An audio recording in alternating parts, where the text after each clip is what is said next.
नमस्कार मित्रांनो, मी बना जाधव सर. देहूगावचे सुपुत्र प्राध्यापक सदानंद मोरे देहूकर यांचे वडील श्रीधर महाराज देहूकर यांनी लिहिलेल्या तुकाराम दर्शन या चरित्र ग्रंथातील 12 भाग मी आपल्यासमोर सादर केले आहे. आता हा 13वा भाग मी आपल्यासमोर सादर करीत आहे. या भागाचं नाव आहे तुकोबांचे द्रुपद टाळकरी अनुयायी व शिष्य. तुकोबांचे मुख्य द्रुपद टाळकरी 14 जण होते, म्हणून मैफत बाबाने त्यांचा बऱ्याच ठिकाणी उल्लेख केलेला आहे. तुकोबाचे कीर्तनात हे द्रुपद दरीत. आता त्याचे पहिले जे शिष्य होते ते म्हणजे महाजीपंत कुलकर्णी. हे तुकोबांचे प्रथमपासून निश्चिम भक्त होते. यांच्या घराण्याचा व तुकोबांच्या घराण्याचा स्नेहसंबंध पूर्वपार होता. महाराजांच्या संसाराकडे काळजीने पाहणे, जिजाबाई दानागोट्याची किंवा पैशाची व्यवस्था वडीलपणाच्या नात्याने महाजीपंत करीत असत. मंदिराच्या बांधकामावर महाजीपंत कुलकर्णी देखरेख करीत असत. हे पहिले शिष्य ब्राह्मण शिष्य तुकोबाचे. दुसरे जे शिष्य आहेत ते म्हणजे गंगाधरपंत मवाळा. महाराजांचे अभंग लिहिण्याचे काम गंगाधरपंत आणि संताजी तेली चाकणकर हे दोघे करीत असत. गंगाधरपंत मवाळ हे मूळचे कडूचे. यांचा सावकारी व्यवसाय होता. यांचे आडनाव महाजन असून ते यजुर्वेदी ब्राह्मण होते. माघ शुद्ध दशमीला तुकोबांना गुरु उपदेश झाला.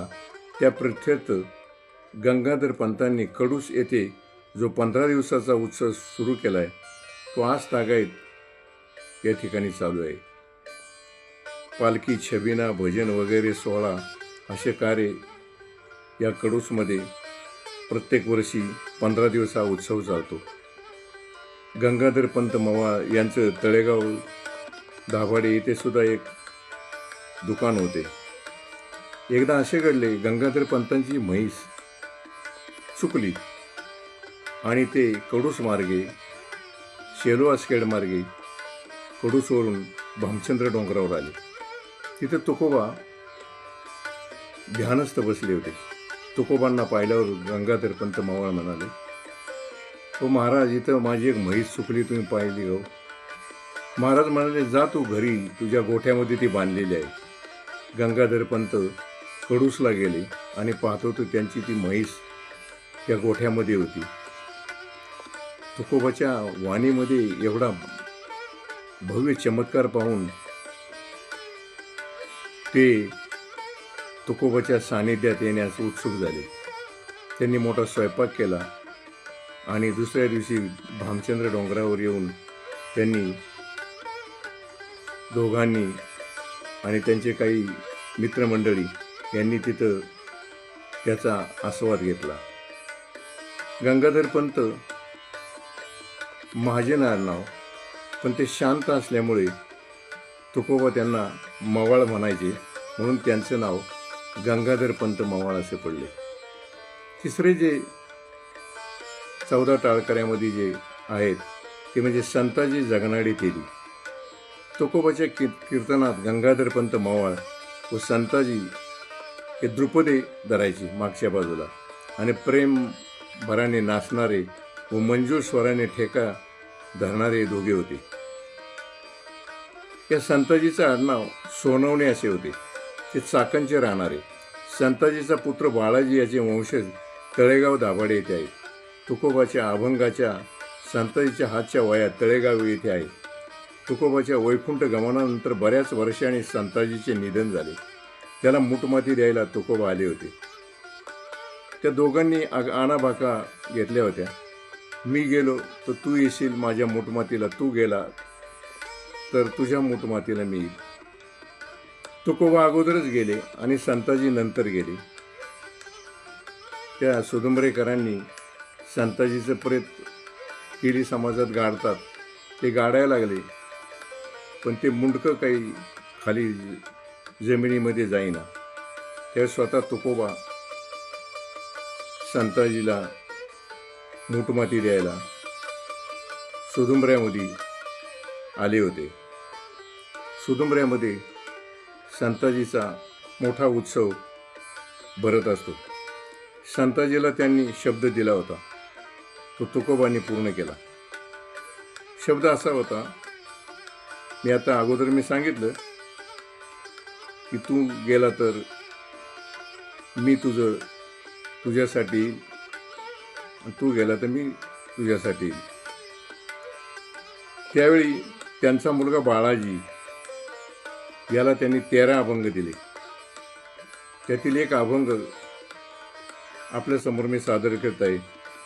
सारिता गोधन माझे गुंतले वचन, आया येणे झाले एका तेलिया कारणे, 3 मुष्टी मृतिका देख, तेव्हा लोपविले मुख, आलो म्हणे तुका संत न्यावया विष्णू लोका. आता याच्यानंतर चौथे जे शिष्य आहेत ते तुकोबा बंधू कान्होबा. तुकोबांच्या 14 टाळकऱ्यामधील हे शिष्य. तुकोबांची गाथा मध्ये तुकोया बंधूचे बरेच अभंग आढळतात. तुकोबाच्या प्रयाणानंतर याने जो शोक केला व देवाशी भांडण केले, अत्यंत कारुण्य रसपूर्ण अभंग तुकोबाची गाथा या ग्रंथात आहे. हे तुकोबाचे बंधू होते. 5वे त्यांचे जे शिष्य आहेत त्यांचं नाव आहे मालजी गाडे येलवाडीकर. मी त्याच गावचा आहे. हे तुकोबांचे जावई. तुकोबांना 3 मुली होत्या. पहिली काशी, दुसरी भागीरथी आणि तिसरी गंगा. या त्यांच्या 3 मुली. प्रथम कन्या काशीचं लग्न मोसे आडनावाच्या घराण्यात झाले, व त्यांच्या गावाचं नाव काय मला अजून मिळालं नाही. दुसरी भागीरथी हिचे वडिलांवर अत्यंत प्रेम होते. येलवाडी गावातील मालजी गाडे हे तुकोबांच्या 14 टाळकऱ्यामधील शिष्य यांच्याबरोबर भागीरथीचा विवाह झाला होता. तिसरी कन्या हिचा विवाह मावळ तालुक्यातील जांभूळकर कुटुंबातील तरुणाबरोबर झाला होता. मालजी गाडे यांना पाठांतरासाठी त्यांनी गीता हा ग्रंथ दिला होता. वैकुंठ गमनानंतर आपल्या भागीरथीसाठी ते परत भेटीसाठी आले होते. आमच्या येलवाडी गावातील येलेश्वर नावाच्या मंदिरात त्यांची भेट झाली होती. तेथे भागीरथीने वडिलांनी दुधाबरोबर शेवया वडिलांना खाऊ घातल्या होत्या. तुकाराम बीजेनंतर पंचमीला येलवाडी गावातील भागीरथीच्या मंदिरात शेवयाच्या प्रसादाचा मोठा कार्यक्रम नेहमी होत असतो. माझे मित्र कात्र डेअरीचे माजी मॅनेजर चंद्रभान वामन गाडे हे मालजी गाडे यांचे थेट वंशज आहेत. पुढचे जे 14 टाळकऱ्यामधील शिष्य आहेत ते म्हणजे कोंडोपंत लोहकरे. हे सुद्धा तुकोबांचे द्रुपद म्हणायचे. तुकोबांना विचारून ते काशीस गेले. काशीस जाताना त्यांना देवासाठी 3 अभंग देवासाठी तुकोबांनी दिले होते. परिसेवू माते माझे विनवणी, मस्तक चरणी ठेवी तसे, भागीरथी महादोष निवारिणी, सकळा स्वामिनी तीर्थची ये, जिता मुक्ती मोक्ष मरणे तुझ्या तिरी, ऐके परमी सुख रूप, तुका विष्णुदास संताचे पोषणे, वाक्य पुष्पतेने पाठविले, तुम्ही विश्वनाथ दीन रंकी मी अनाथ, कृपा कराळ ते थोडी पाया पडलो